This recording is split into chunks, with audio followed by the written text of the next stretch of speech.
Hello.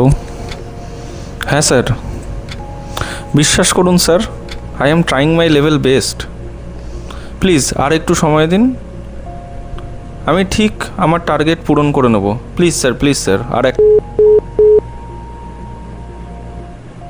কিরে, কি ভাবছিস? ভাবছি রেজিগনেশনটা দিয়েই দিই। হ্যাঁ তো দিয়ে দে, কিন্তু চাকরি যদি ছেড়ে দেই তাহলে তো না খেতে পেয়ে মারা যাব। তা তুই কি এখনো বেঁচে আছিস? এটাকে কি বেঁচে থাকা বলে?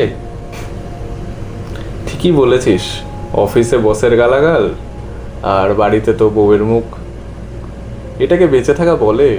হ্যাঁ তাই তো বলছি, চাকরিটা এবার ছাড়, কদিন একটু নিজের মতো বাঁচ, তারপর ঠিক কিছু না কিছু করে নিতে পারবি। নিজের ওপর বিশ্বাস নেই তোর? একদম ঠিক বলেছিস, আমারও মনে হয়, জানিস তো, এনাফ ইজ এনাফ, আর নেওয়া যাচ্ছে না।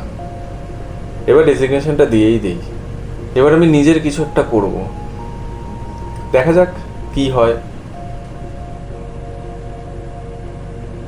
আসলে কি বলুন তো, একটা রাস্তা বন্ধ হলে ভগবান আরেকটা রাস্তা ঠিক ওপেন করে দেয়।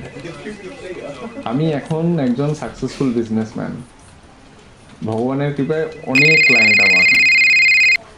হ্যাঁ হ্যালো, কি? হ্যাঁ পেমেন্ট করবেন না? আরেকটা সুযোগ দিন, আরেকটা সুযোগ দিন, প্লিজ প্লিজ প্লিজ, আরেকটা সুযোগ দিন।